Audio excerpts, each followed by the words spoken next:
Welcome back, everyone, to Brown Bag Bets, powered by BETSPERTS. We are your daily dose of quick hit handicapping and sports betting picks. I'm Alex Christensen, and joining me live from a beach bar, Mr. Andy Molitor. But it's an even more important day, people. It's not Friday. We usually save this for Friday. But Andy, you know what today is? It's time for Money in the Brank. Oh man, and classic beach. Yeah, I don't have good signal out here on the beach. Apparently, my camera went all wonky on me right away. It is Money in the Brank. Oh, there I am. Look, I look like the bad guy from the Dark Knight there. Frank is here. We're happy. It's been a while, and truthfully, like baseball, it's kind of dead to me because my Giants are losing. I bet the Phillies. Yeah. Do you guys remember that when I bet the Phillies to win the division, and then they lost like 4 straight games? and also the Braves just kept the Braves kept winning. Actually, that one has gotten tighter. I didn't check.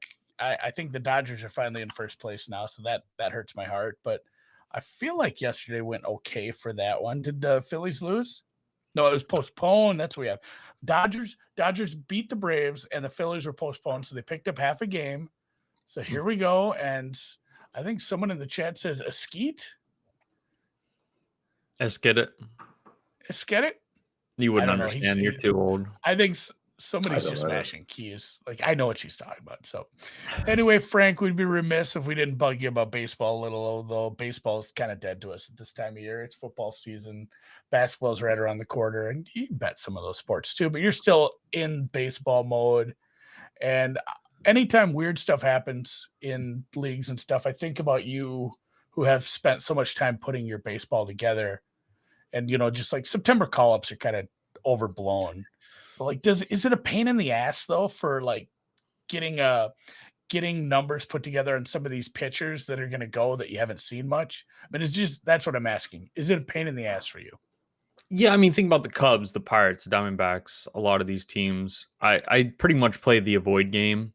Like in an NFL game, I don't know how you operate, but in general, I would think that you probably avoid the games that Brian Hoyer is going to start for a 2-10 team or something, right? Like there's really no reason for me to chase like Keegan Thompson versus Mitch Keller today for that. Why do you always have me on with Mitch Keller? How does this happen? You playing this? Yes, I do. Like Pirates, Cubs, like these games, they're actively trying to lose, right? So I don't really want to be betting into those situations. So my plays will generally reduce throughout the year. Like I bet the Diamondbacks a couple nights ago. I think they won, and like Zach Gallen was pitching. He's a very good pitcher, right? So they're probably a little bit trying in those types of games, but on certain other days, I'm just not really going to make an attempt. Yeah, I think they took one from the Padres the other day, or I can't remember who they're playing the other night. But yeah, there are some really poopy teams. I think they were playing my Fighting Phils the other day, and somebody says, "Yeah, baseball is over. It ended yesterday." It does suck. I hope the Giants can get it going. I know some people with some really nice Giants bets. I'm cheering for them, but also me. So yeah, Giants and Phillies to win their divisions. That's about all I'm cheering for at this point. And then just the Yankees and Astros to lose in hilarious ways in the postseason would be good. On top of that, I always enjoy those fan bases kind of getting angry. I used to love the Astros. I cashed a 12-1 World Series bet on them. I tried to give the money back to the bookie because of the cheating. They wouldn't take it, and that's just what kind of man I am. But yeah, it is still a full slate. What do we got again? Like 30-ish games left, or what do we? 32 games left. Never ends. God, that's a lot. Honestly, they should maybe just think about cutting that off and just starting playoffs at this point. I do like October though. So yeah, it does run up here in a second. But as far as your volume, can you hear me? Go ahead. I was just going to ask about your volume because of you. Yeah, you're talking. No, not the volume of your voice, the volume of your bets. As far as this, you talked about so many shitty games because of this. Like, are you cutting back because of that? Just like you have so many, like you mentioned my football, and Alex, you do this in tennis too, where it's like, oh, this is a match that I'm not even going to spend time on. This is a throwaway. Like I'm crossing it off and moving on. Yeah, like volume just goes down by pure happenstance, right? Like if every team I was trying and every team had a chance to be in or near the playoffs and all the teams are trying, to make an attempt to actually play, then my volume would probably remain unchanged. But unfortunately, that's never going to be the case in any season. And Alex knows this with the NBA, right? You're going to start to favor teams like last year's Rockets just because they have some players and they're huge dogs and they're incentivized to lose. And it's really hard to make decisions based on that. And I would just rather not, which just by doing that alone shortens your, it cuts off 5, 8, 9 teams that you're not going to just bet alone. Now, the expanded playoffs has, I think, helped this scenario, right? Because I think even like a team like the Mariners, who's competing for a chance to be in the playoffs right now, maybe would have hedged on the side of without these wildcard spots, would have been like, we're probably not going to get there. Let's sell off some pieces. We can kind of maybe get lucky and sneak in. And if not, we're still set up better for next year, which will give us a much better chance to move forward. So just by these playoff spots alone, that has widened the pool, I think, compared to previous years, a few years ago when that didn't exist. But I still think it's, there's like 8 or so unbettable teams probably, unless a situation like when the Diamondbacks played the Padres with a good start on the mound. Darvish has been horrible, right? So like there's opportunities maybe with plus 200 dogs with a decent pitcher on the mound that can kind of save you. But for the most part, I try not to play in those games as much as I can, unless I kind of have a feeling on, it's very subjective, I guess. But, I try to think like, okay, this number is going to go down. Yeah, and you mentioned the NBA sees the end of that is a lot like this. You have teams tanking, teams not really trying to do a whole lot of things. So what I tend to do is try to focus my attention on kind of like the postseason that's coming up. We've got 30 games left. Have you started to look forward to, what we're going to start to see in the playoffs? I know a couple of these positions are closed. You still have the Padres and Reds kind of fighting out that last wild card spot. And, I don't want to throw out the A's who are 2 games behind the Red Sox or the Phillies that are 2.5 games behind the wild card. But it seems like those things are starting to firm up a little bit. So have you turned your attention to the postseason? And if you have, what do you kind of do to help prepare for that? Well, it's just really about pitching, right? Like that is sort of how we've gotten smarter in the baseball community to be like, we should really load up on bullpen arms in the playoffs because we're down 3-1 early. We can just make a switch. And not only do you have a better chance of going forward, we saw, I think it was the Yankees a few years ago, pulled Severino in the first inning and then came back and won the game. And the bullpen put up all zeros. You kind of see like, okay, this is our best chance, but we're also saving a guy that's going to have to pitch every 3rd day now instead of every 5th day in the playoffs. And we kind of save some innings, and it is what it is at this point. So we've gotten teams getting smarter, and I think that's increased the reliance on pitching. Not only do you need 3 really good starters, but you need to have the bullpen behind them. And you look at a team like the Brewers. Now, they have an potential injury issue going on there with one of their starters, but they have 3 really good starters and 2 absolute elite relievers, and that's a really good way to win playoff games, right? Because it's going to be cold in most places. Now they do play home games in a stadium or in an arena indoors, but for the most part, it's going to be colder. Offenses are going to be down, and pitching does get a little bit harder as the season wears on. But I feel like these guys sort of catch a second wind, and we saw this with the Rays, right? Like last season when they were more recently getting through into the playoffs and things, and you see just teams with, Madison Bumgarner did it, right? Like with just elite level pitching with bullpen arms that can sort of back it up. And it gets harder late in games to hit when you have teams like that. So I try to focus more, I'm still going to trust my numbers, but in the playoffs, you certainly have to weight in the idea of like, wow, this team has no bullpen down here, and it could get really bad for them, especially when the pressure ramps up and you start to see tighter zones and more walks and that sort of thing. Yeah, that makes sense. Is there anything from a hitting perspective? Because, again, the casual way I kind of watch baseball, it seems like, and maybe it's just a small sample thing, you have a couple playoff guys from time to time that pop. I mean, the one that sticks into me as a Phillies fan, Matt Stairs was relevant for like a whole month in the Phillies run up to the World Series, which, I mean, even as a Phillies fan, having watched him all year, was mind-blowing. Is there anything you can do to try to look for spots like that? Is there any kind of indicators you have in terms of a team like they're starting to hit well, they're starting to hit poorly, or is it just with small sample size, so I'm going to hold my nose and hope for the best? Well, to counteract, especially because of the 3-pitcher rule now, I think to counteract exactly what I was just talking about are teams that can platoon a lot. This is a bad example because they're a little bit under 500, but a team like the Tigers that has a ton of switch hitters, right? A team like that could benefit in the playoffs. But other than that, a lot of that's just shit luck, right? Like this guy got hot at the right time. The Padres made all these trades, and everyone they brought over has been Adam Frazier's been absolutely terrible, right? Like so many of these, the reason that they're back is that the trades they brought in, guys got hurt and guys are terrible.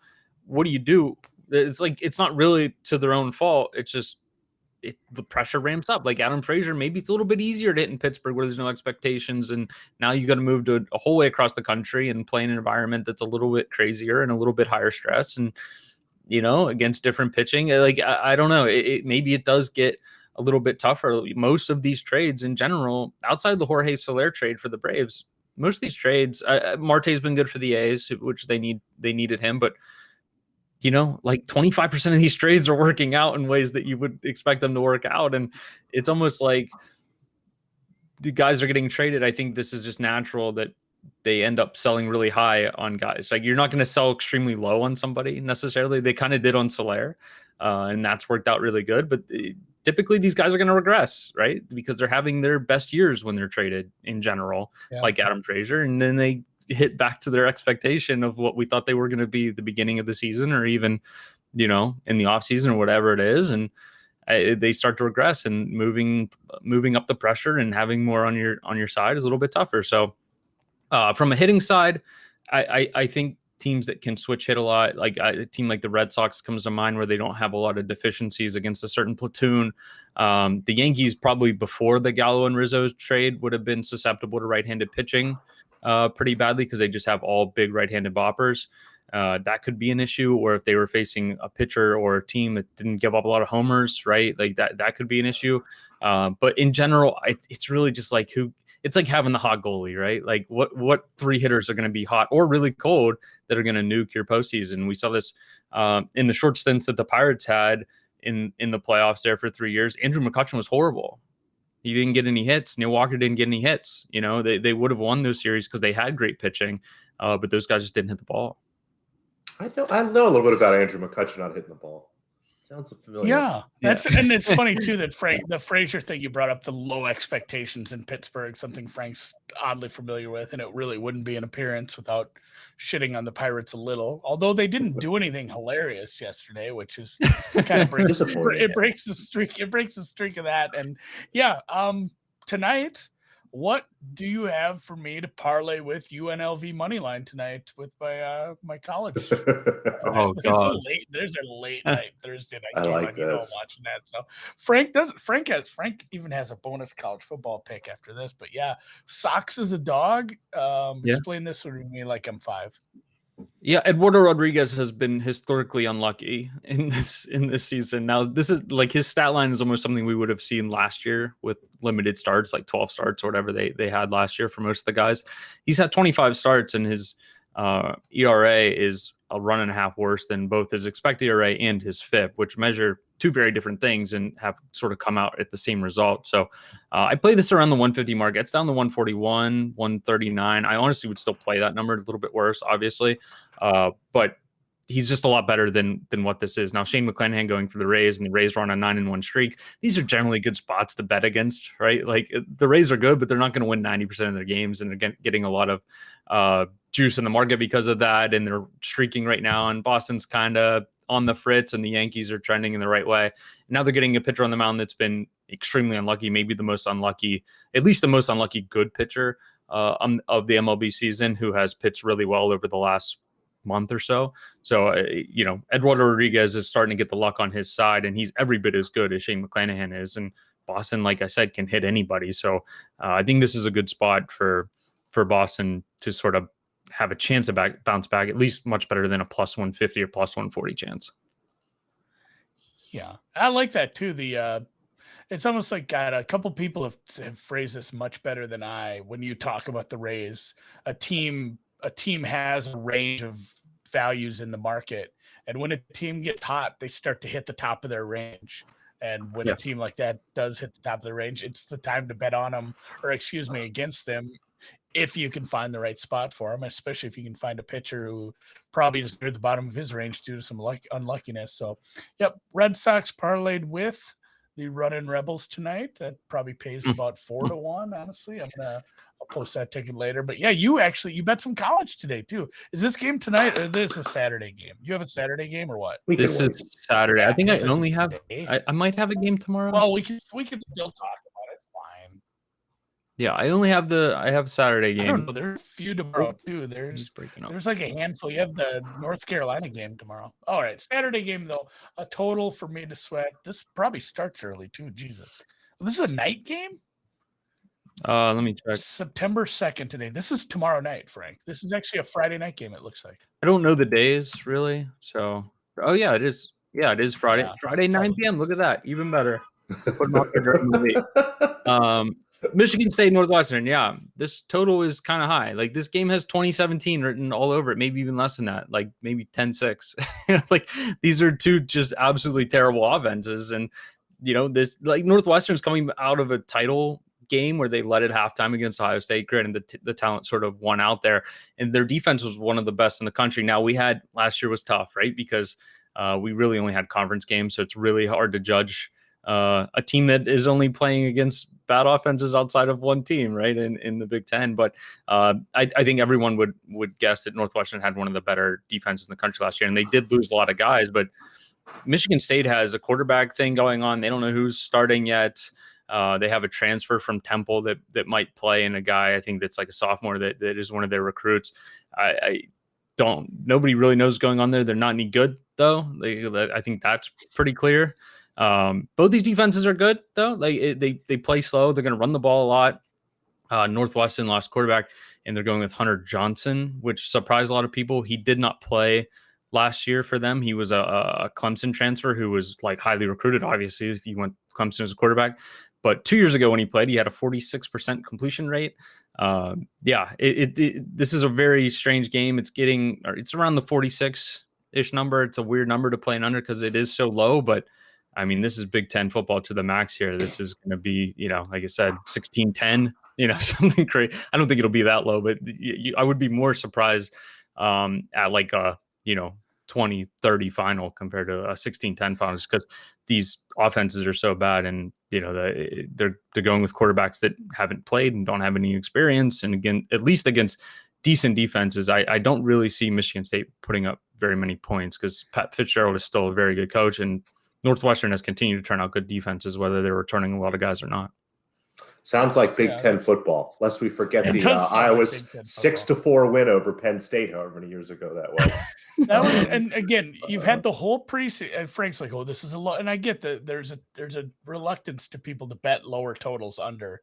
You've had the whole preseason to kind of desensitize you to that. Betting like an under 32 pregame in the NFL. This is what the preseason gets you ready for. So Michigan State, Northwestern, under 46 Friday night action. Frank didn't know what day it was. I didn't know what day it is, but that is more fun. I usually just check on Monday, see how we did. Yeah, just go check the accounts on Monday. So, all right, appreciate you, Mr. Brank, Mr. Real Frank Brank on Twitter. Always a pleasure. Thanks for coming on, talking some baseball and football with us. And yeah, go get some sushi. It seems like sushi day, right? Or is that tomorrow? At least for you. Look at you. You're on the beach. What? I just have no. Yeah, I'll just go have get really shitty, strip mall sushi here. So I live in a grocery store. Yeah, it's honestly Pittsburgh's closer to the sea. I'm going to give you that. You got a lake there at least. So, all right, Frank, we'll catch you later. Thanks a lot, man. See you, Frank. Love money in the Brank. College football, that's great. What a fun surprise. I'm going to bet baseball now tonight. And yeah, there's also the tournament in New York continues because luckily they're not playing it in the subways. It's amazing. Flooding, but yeah, not above ground right now where they're playing in Flushing. Yeah, hats off to the tournament organizers yesterday. They did a great job of putting the schedule in a way to get as many matches as done as possible. Hats off to Hurricane Ida for sliding a little bit further north than we thought. We got all the tennis in yesterday, Andy, despite hurricane conditions. Now, today, the schedule makers have kind of messed with us because it is 10 minutes of noon as I'm talking right now. And for some reason, 9 women's matches start the day at noon. Instead of mixing things up, they put the overwhelming majority of women's matches at noon, which means a couple of these picks start shortly. Siniakova, Zachary, this one will be one of the ones that start in about 10 minutes. over 20.5. As I look at this match, the two of these women, very competitive, but playing a little bit sloppy. Sakkari, a lot of double faults in her first match. Siniakova is famous for kind of falling apart and giving up sets 7-5, 7-6. I think there's a great chance we see a long first, if not a long second set, and even 3 sets here.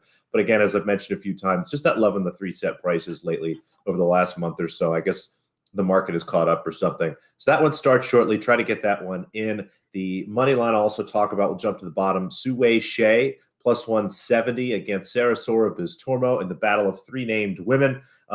Should be a fun match to watch, although you won't see a lot of the big power and spectacular hitting you're used to on even some of the better WTA players. Shea is someone who is generally very smart, tends to outthink her opponents, but plays a very interesting style of tennis. Tormo, kind of similar, generally a little more steady, not quite as crafty, but I think we'll see a lot of interesting rallies in this match. I have this much closer to even. I have Shea like plus 125, plus 130. So happy to take a swing here at her plus 170. Thought about a spread, something like that, but I think this is a match where she wins or probably honestly gets blown out. There could be a match here where it's like 6-2, 6-2 Tormo, or you could have something like 6-0, 3-6, 6-0 Tormo, something like that. So stay away from spreads. Just stick with the money line, but I see a decent chunk of value in that number. And then Bianca Andreescu is playing Lauren Davis. This one will be a little bit later. This one's not till 7 o'clock at night, so you got some time to get this one in. Over 20 games. I'm not really sure what's going on here. Andreescu, I believe, has gone to 3 sets in like 65, almost 70% of her matches this year. She's averaging a total around 24, 25 games in her matches. All of these have just been really long. You go back and look. Davis is a tough player. She's got the serve and game here to fight back and possibly steal a set here. But at over 20, I was happy to just take a swing here instead of trying to get clever again with the 3-set price. So over 20 is fine. Over 20.5 games, you want to play over 21 at plus money or less than standard juice, go for it. I like both of the overs here and the money line on Shea. So a couple plays against Siniakova, Sakkari, and Shea will get starting shortly. So hopefully you can get those in. And Andreescu, Davis, you got plenty of time. That'll be tonight. Perfect. Yeah, I'm especially interested in that Andreescu over. I don't quite make I guess it's Lauren Davis still, but it's still 20. Yep. Like that should be like 21, 21.5. All right. Yeah, Wynn Total Wednesday on a Thursday. I didn't really have a lot. And now that we did a couple of these previews on the deep dive for the NFC West, it's like, man, why don't I have a 49ers ticket? And I think the biggest thing is that there's a bit of scariness with the quarterback situation, but Christ, this schedule is pathetic.